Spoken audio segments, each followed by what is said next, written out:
All right, Kevin back with you for another episode of the $1 Million Relationships Podcast. And today I'm here with Don Martelli. Don, welcome. So awesome to have you on the show today, man. Thanks for having me, Kevin. I appreciate it. You bet. I want to start off by just giving a quick shout out to the folks over at the Quoted platform because I'll tell you, that's how you and I met. Correct. And I found out a friend of mine told me about them about, I don't know, maybe a little over a year ago. And I'll tell you, I've had a really great experience with those guys. I've found some really great podcast guests as a result of that platform and stuff. And so when you reached out to me via that platform, I'm like, we already had a conversation, got to Mm. know each other. And I'll tell you what, Don, you got a heck of a story, man. You got a heck I of a story. appreciate that. I mean, I do love Quoted as well, man. It's a great source as an ex-journalist and a current PR guy. Quickly finding opportunities for my clients. It's a great resource. Yeah, yeah. Well, I'll tell you what, we'll just dig right in. I'll Sure, start man. off quick and easy question. What do you do now and who do you serve? Excellent. Well, first and foremost, I serve my wife and my two daughters. But my name is Don Martelli. I'm the CEO of the PR Bunker. We are a mission-driven and impact-focused public relations and strategic communications agency. What the heck does that really mean? Well, as a former journalist for the Boston Globe, after I finished my journalism career, I jumped into public relations, worked for really big agencies, small agencies, everything in between. In the last, let's say, 6 years, once I started up my own company, I wanted to work with good people doing good work. And that's usually health and human services, organizations, nonprofits, folks in healthcare, education. My only filter for my clients are folks that are, have a good big heart. Their Mhm. product, their service, their mission, their thing are impacting the lives of other people in a positive way. And my work really comes into the granular part of storytelling. How do I create stories that we can push out to a variety of channels to get those clients, audiences influenced on supporting the mission? And so Yeah. that's like donor engagement. So it's public relations, media relations, and so on and so forth. Okay. So how did you end up deciding to start your own company, Yeah, Don? great question. So for a long time, I was a good soldier. I worked for other people, driving business, transforming agencies, bringing my network to their business and helping grow small agencies to mid-sized agencies. Okay. And at some point, you get to the point in your career where you don't want bosses or you don't want to manage people, and you feel like you can just kind of run things on your own and have a little bit of autonomy. And for me, it was a crescendo of that and sort of out of necessity. I was in a situation where I was, I grew an agency from 1.5 million to about 6 million in revenue. Wanted to buy the agency from the gentleman. He really enjoyed me making money for him. And I was at a crossroads. Here I am in my early 50s, or that particular case, my mid to late 40s. I said, I've had a successful career, but what have I really built? What Mhm. what what what has really stuck to me? What can I put my fingerprint on that I can say is mine? I can see a lot of things out there in the marketplace that I have supported and helped grow, but there's nothing that says I put a fingerprint on this. And so, after a couple hard conversations and a failed attempt to try to buy the agency, I said, the only route here is just go get another W-2 somewhere else and repeat this whole process. But Mhm. why keep doing the same thing over and over and over again when you've learned a few things and you said, I think I have enough of a network now, and I think I know how to do what clients need to get done, and I think I could do it on my own. So, with just a deep conversation with my lovely wife, we decided to, burn the boat, and here I am on the island. Yeah. So how long have you been running your own PR Six agency? six years. 6 years. So you're Yeah, six yeah, years into this. yep, Okay. yep, Okay. yep. And so 6 years in, what inspires you most about the work you get to do and the impact that you get to make now, Don? Yeah, so a lot of as I mentioned, my clients are mission driven and impact focused, Yeah. meaning, you know, when I see the ability to get a news article, which then I can spin into a marketing campaign that directly results in gifts. So I have one example of a organization I work with in Boston called Hearth. They're focused on ending elder homelessness. And there's a reporter that I'm really good friends with who is doing a story on the increase of seniors living on the street in Boston. And I told her about a story by the name of Lisa. Lisa works for Hearth, but at one point lived on the street, was in all types of situations and really bad stuff. Starts to get clean, goes through a program at Hearth, starts to volunteer, now works for the organization. Lisa became the focal point of that story. And I took that story and spun it up into a two and a half week marketing campaign, which resulted in $225,000 of anonymous gifts. So when I Wow. see that as a reporter, I can go in and find the story that people may not think is newsworthy Mhm. and find a home for that and then spin the marketing into marketing directly towards donors so people actually give their time, their talent, and treasure, and I can have a financial impact on folks doing incredible work for other human beings.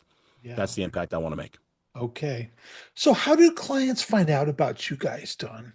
Yeah, I 100% of my business is driven through word of mouth and networking. Okay. I don't chase RFPs. I do no cold calling. I do no cold email outreach. It's all about meeting people where they are, doing networking one on one, and just getting to know people. And it's not about me pitching you. It's about, hey, Kevin, tell me about your business. Who do you want to meet and how can I help? And I just Yeah. shut up Yeah. and I let you talk. And it's about just trying to find a way. Because for me, what I'm really big on is what I call relationship equity. If you Okay. and I meet, how can I support you? It could be talking to your kid about the future of public relations. It could be reviewing copy for your website. It could be on your podcast. Mhm. Instead of the swear jar, I call it relationship jar. I want to put a quarter in that jar because at some point, I'm a firm believer that good work and good vibes comes back to you. Yep. And so Yep. in the last handful of years, every single bit of business I've been able to gain from my company has been because of somebody who knew somebody or a conversation I had with somebody out at a networking event or somebody who came back to me after a decade not speaking to them, but I'm just politely present in my network and Yeah. it's all just through relationships. Yeah. Yeah. There's a whole lot of synergy between the way things work in your world and the way things work in my world. Mm. And of course, you and I definitely both understand the value of right relationships, Hmm. And of course, heck, that's what caused me to start doing this podcast in the Yeah. first place, And so, very good, Yeah. very good. Yeah. I mean, I think in a world where everything seems to be on and you don't know what's real, what's not in terms of content, video content, photos, and AI. I think it's incumbent upon folks like us and our generation and folks coming up from behind us to sort of take networking back from technology. I Yeah. mean, it's great to Yeah. speed things up and have the ability for you and I to meet. We've never been in the same room before, but we hit it off after a couple of conversations. But it's because of technology we're here. But at the same time, it's still human to human conversation, getting Yeah. to know each other. I think that's never going to change. Maybe it's going to be sped up somehow and it may look different with different platforms, but at the end of the day, we still need to be using this and this to make Mhm. connections. Yeah, absolutely. And it's so interesting because, like, yeah, we do see all this stuff with AI, and who knows where it's going to ultimately go and all that. I mean, it's anybody's call, And but I have been feeling just like you just said that real, meaningful relationships are just becoming more and more valuable Hmm. day by day. Yep. People want to do business with those that they like, they Yeah, know, and they trust. yeah, And yeah, that's it. I mean, yeah, I couldn't tell you when was the last time I actually chased down an RFP or did cold emailing or cold calling. It's a volume game. And for me to get, say, 10 new clients and I have to blast out 3,000 emails, the time and effort that I spend in that yeah, exercise, I could have had 20 coffee meetings. I mean, yeah, it's a lot of coffee and I love myself because some good caffeine, but I'd rather just be in the room or the virtual room with the people I'm meeting and have yeah, conversations. The toughest part is just staying on top of your network like they're Jenga blocks, right? yeah, How do you continue to stay in touch? Because if you and I talk today and we again are talking about a month, what do I do between now and then? If I know you're an A-lister in my network, what value can I provide to you from call to call? And it's yeah, it's the process. And I always think of your network not as this thing where you collect business cards that sit in your desk drawer, but it's really an asset. It's a yeah. part of your business. It's something you've grown that you can monetize if done the right way. Yeah, absolutely. Well, okay, so now that we've got some context set here, people know a little Hmm. bit about you and what you're all about, Don. I want to switch gears just a little bit. Sure. And so, have you ever been introduced to a person or persons who completely changed the course of your life or your business, so much so that much of what you have today would not be possible if not for this person or persons? And I'm just really excited to hear your story and your experience around this topic of relationships. Absolutely. So I worked for an organization called Morrissey and Company. Okay. Morrissey and Company was a PR firm. That was the very first PR firm I ever worked for after I left the Boston Globe. So rewind the clock. I was a reporter for the Boston Globe, covered business and politics for the paper. I was involved in the spotlight stuff for quite some time. And when I decided to jump the fence and go into PR, I worked for Peter Morrissey. Peter Morrissey, God rest his soul, was sort of one of the OGs of PR in the Boston scene, right? Okay. And here I am, 22, 23 years old, just some young buck, going to change the world, being in PR. And Peter was kind of this old soul that just was a great mentor to me in a variety of ways. Not even just things like, how to dress for work, because as a 22-year-old, you're just coming in jeans and a sweatshirt. And he's like, well, if you want to act the part, be the part, right? Mhm. Don't. So he talked about that. He talked about the little things about how to read a room. When you go into a room with a client, that's your existing client. Look at their body language. Are they upset? Are they excited? How do they interact with you? And read the room a little bit, right? So you're just going into cold. At that particular point, I had so much experience as a journalist. I didn't know what it was like to be a PR person on the other side of the story. So Okay. Peter just helped me craft, what is a media pitch? How do you get a reporter's attention? And just the mechanics of managing myself, my workflow, and how to hold myself accountable to the work output. Because at that particular point, I was so focused on getting through my task list. And one day I did something that I screwed up royally. I mean, I'm talking big time. But Peter walked over to my desk, grabbed my pen, did something like a pencil, wrote it on a sticky, and put it on my desk. And he basically, on my screen, it said, efficiency over speed. And I was like, ooh, what? And I sat on that. I was like, what does it really mean? And as I thought back, I said, well, I'm so focused on just checking off the lists versus thinking through the tasks and what the deliverable is, what my deadline is. Does it have to be done now or even today or this week or this month? So he was instrumental in helping me get out of my own brain on how I present myself in the workplace, how to ask good questions, how to have good client relationships, and sometimes slowing it down to be Yeah. efficient with your work, being speedy. So Peter, in every job and every environment I put myself in after that, and this is like the early dot-com days, I always sought out those nurturing, kind of helpful, collaborative kind of bosses versus the one that's kind of dictated what you were going to do and how you were going to do it. Mhm. It was because of Mhm. Peter that was the catalyst for the rest of my career. That is awesome.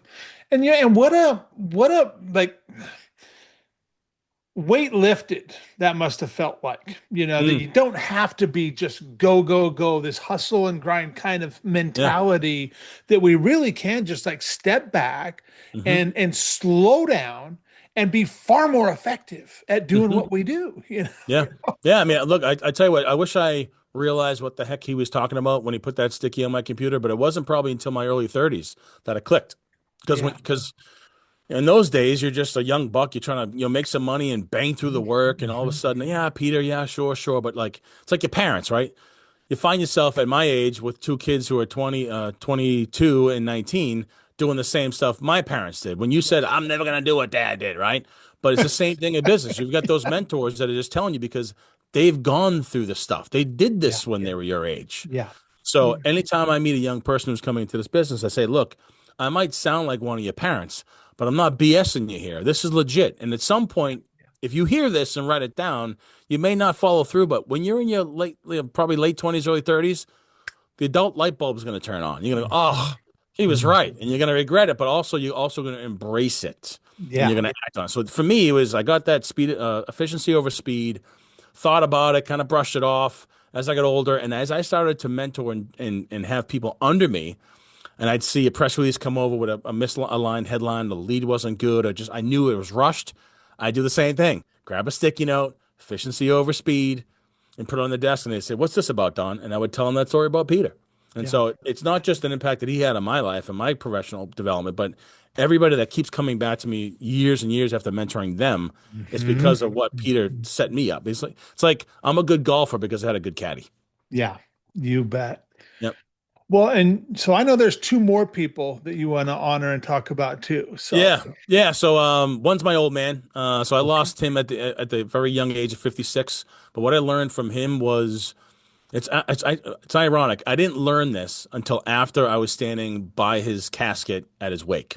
Okay. The funeral home had to extend the hours by an hour and a half because of how long the line was. And Oh, what I wow. realized in that moment was how many lives he touched, whether it be he fixed this for them, he did that, he was a Boy Scout scout leader, all the lives that he touched over the years because he had a really tremendous network, and he was just the guy that always paid it forward. So in that moment, here I am at that particular point in my, let's see, early 40s, realized that as I was building my business and networking, efficiency over speed, and all the stuff that Peter showed me, my father was doing exactly the same thing. So I was kind of, it was that moment that I learned I was cut from the same cloth that from Mhm. him. So that was that Mhm. moment. Then outside of Mhm. that, there's another guy that I worked with, Ed Cafaso, who ironically enough was the number two in charge at that same agency where Peter Morrissey worked at. And Okay. the difference between the two of them was that they were Batman and Robin, right? Or like the good guy, bad guy. Peter was a nice, soft guy, but Ed was like the hardened, like former journalist himself, PR guy who just was tenacious around the news. And I learned what was news and what was not news by working with Ed. Okay. And it helped me become a better storyteller, better PR practitioner. And frankly, the work that I did with him was a lot around crisis communication. So these days, I get a ton of crisis communications assignments.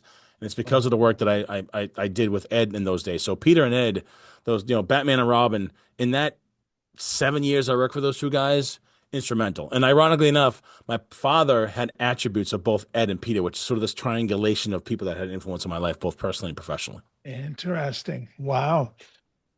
Okay. So you've had, these three really influential men in your life and stuff, your father and then Peter and Ed. And so what is an example of a situation where you personally, Don, got to make a really substantial impact, and maybe even in the moment, maybe it even surprised you a little bit, it's like, wow, look at what just happened there.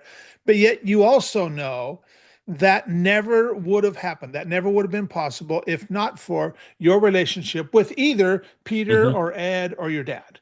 Yeah, ironically enough, it happened about, I don't know, half hour ago. So Wow. there's Okay. so there's a gentleman that I used to work with at an agency eons ago. At that particular point, he was in his early 20s, right? Young buck, killing the world, doing all these things, right? Selling business, being that young fast buck. And I, at one point, gave him the whole efficiency over speed Hmm. thing. And I also told him that your network is your net worth. And Hmm. so half hour or so ago, he calls me up out of the blue, and I always take his call. Hey, what's going on, Evan? He's like, man, I got to tell you something.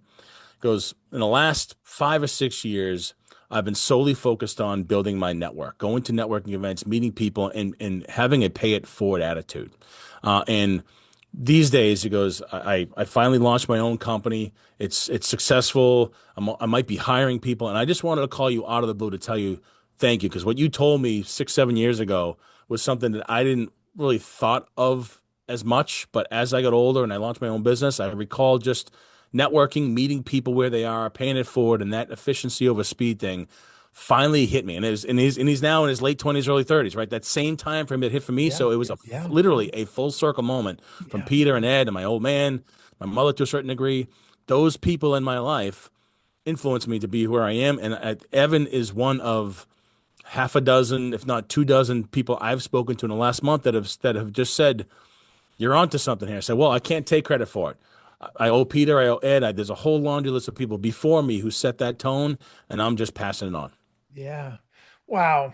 And that just feels so incredibly rewarding having those kind of experiences, It does. and when people just get it and just the light bulb goes Hmm. off, Hmm. I mean, and I say to myself, I met a kid who's runs an influencer creator camp platform. It's called Vidovo.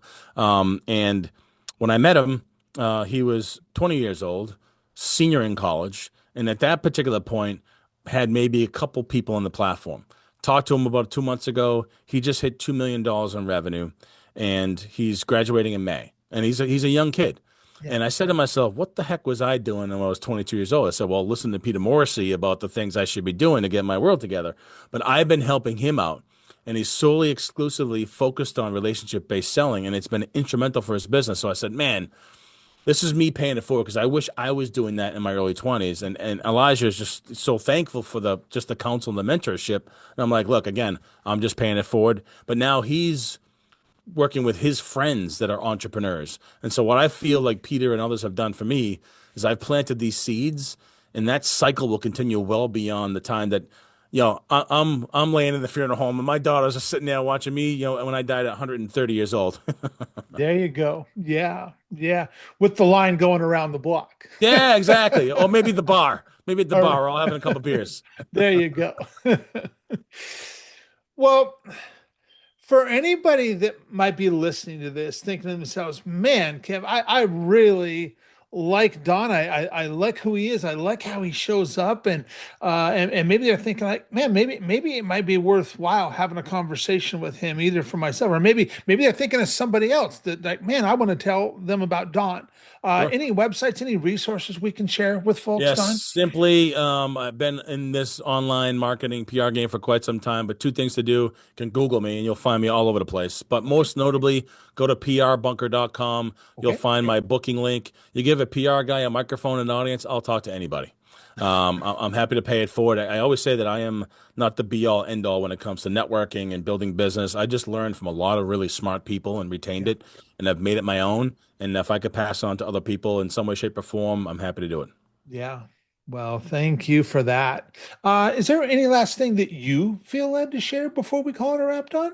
No, I just want to, one, thank you for the opportunity. I Yeah. think that the work you do with this podcast and others like you that are doing this, I think we as human beings should focus more on telling each other's story and building networking opportunities for each other. And really thankful for the opportunity to share this space and talk about my little journey, my little corner of the earth here. But it's been fun.